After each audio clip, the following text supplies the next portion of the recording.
Now time for intros. Up, up, down, down, left, right, BA start.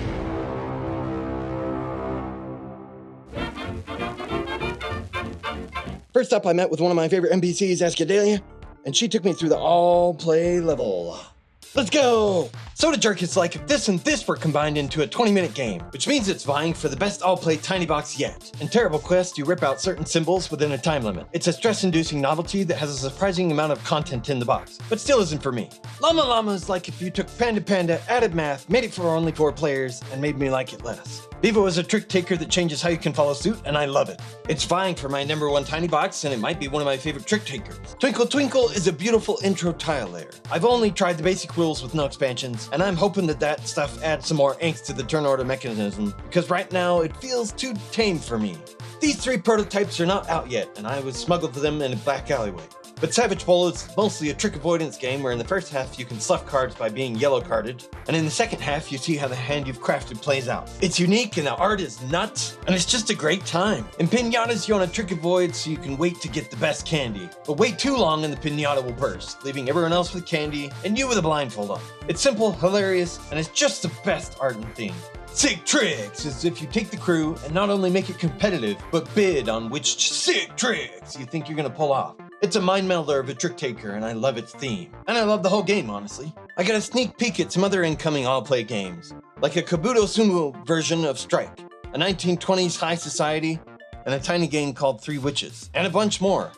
But Sail Legacy is the one I wanted to see. Not one preview told me if it was gonna make me feel like a pirate. Not one! So I was glad to check this out. It was an empty box. Alright, I've been eyeing Z-Man games for a while, and I think it's finally time to put a ring on it. Oh man, was I excited to play this one. And a little frightened, because I sat down and they immediately gave me Frodo. I don't know if you know anything about Lord of the Rings, but he's kind of an important guy. But about 90 minutes later, my fears were resolved. Eat it, Sauron, eat it! We might have cheated. I'm not sure. But this is a speedrun, so cheating's allowed, right? Overall, for a cooperative game, I really enjoyed my experience. The only thing that was missing was the fact that it wasn't very hard. Which can't be true, right? Right? Guess I'll have to go buy it myself.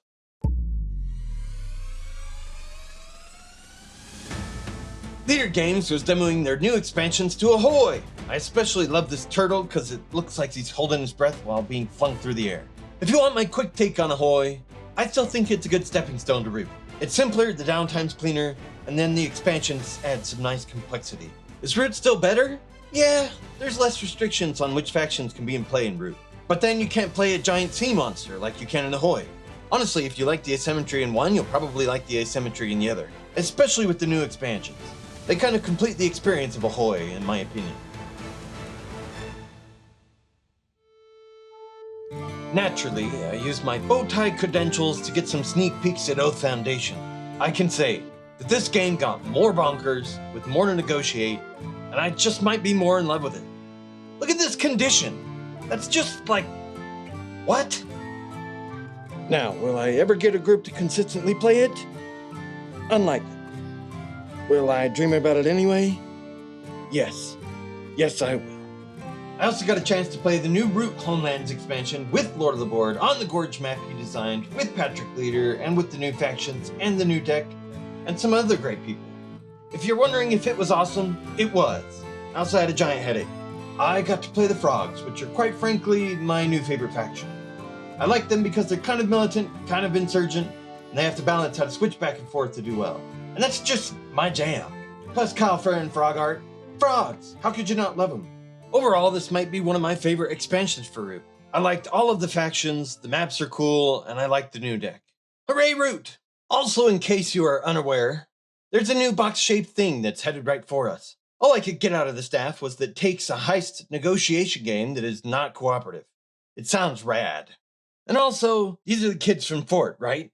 Or maybe their parents. Now, how did I feel about meeting one of my favorite NPCs, Cole Wehrlegig? Well, he's just a regular, passionate, cool guy.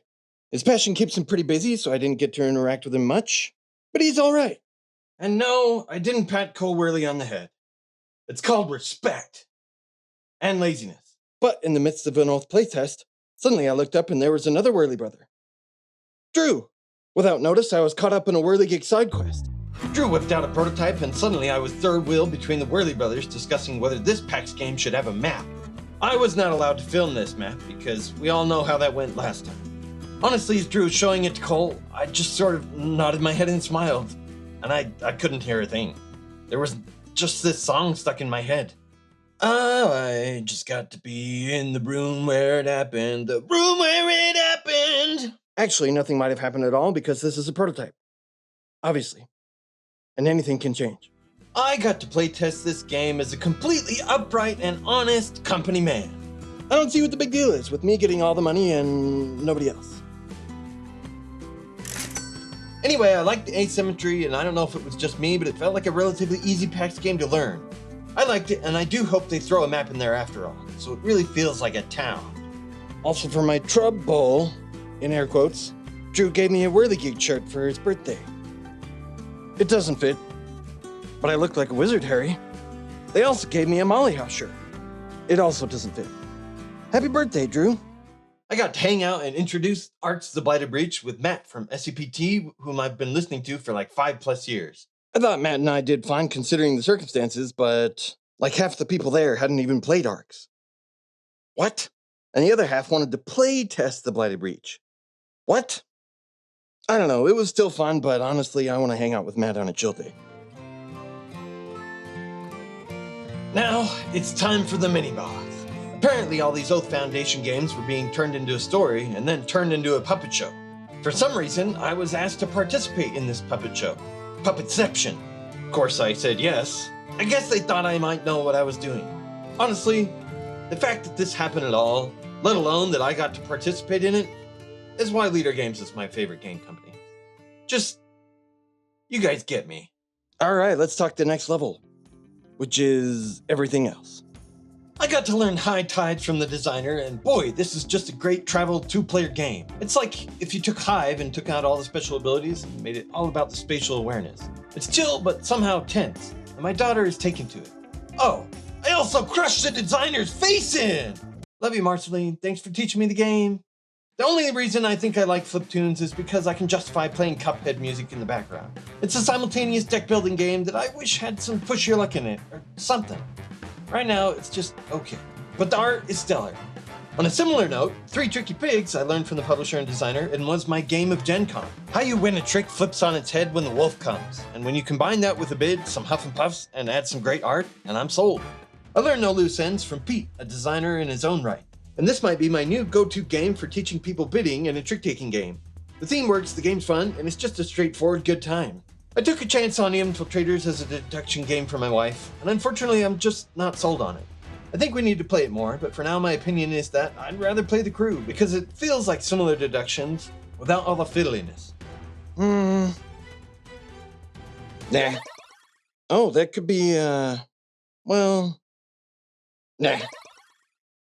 Oh my goodness, yes! I've always wanted to play this. I think it'll be in my top 10. I'm really excited. Wait! It didn't fit in my suitcase. When I first played Leviathan Wilds, it was mad. But that's because the first level is literally a tutorial for babies. You should use that to learn the game by yourself. Because after that, every Leviathan starts to ramp up and get more and more interesting and fun. For being a cooperative bass bottler. A cooperative bass bottler? Somebody make that game. For being a cooperative boss battler, a genre I'm not in love with, I've basically been suggesting that we play this every chance we've got. I'm not suddenly addicted to the genre, but this one's a good one. I also got to play Chip Theory's Wrath with the Dice Tower folk, a surprisingly compact asymmetric game. Overall, I'm intrigued by how much is packed into a short time period. But I'm not sold because I still think I like these short area control games more. But I definitely want to try it again. And now for the last mini-boss. DUNE, the father of asymmetry. But before we dive in, I'd like to thank prodigious Patreon Patrick. Not only did we have an epic DUNE game, but he also let me crash at his place for GenCon. None of this would have happened without him. I now dub you a Knight of the Felt Table. Or something. I was the Televaxu, which are people who manage all the corpses. And to further facilitate more corpses, I destroyed the shield wall on turn 1. Sorry, Emperor, I want your business. Me and Patrick won on the Spacing Guild Endgame Trigger. And even though Dune feels so long, I just still really like it. The spice must flow. All right, now it's time for the final boss. But first, let's talk the Dice Tower cast. Chris Yee's just an awesome NPC. Whoever designed him, kudos. He's just exactly who he appears to be on camera. An awesome board game nerd who's just also a really great person. Also his wife, Wendy. I just like the Yees. Then there's Tom Vassell. He's also just a great guy. Also Joey Evans and Mike DeLisio, they were great too. And also a lot of the behind the camera people were great also. Whoever designed the Dice Tower level just put a bunch of great people in there. Although I'm pretty sure Z and Camilla had no idea what this Muppet guy was doing here. But man, are they overworked at GenCon. Woo! Anyway, that's pretty much everybody. Except for Eric Summerer. Okay, the Dice Tower Awards.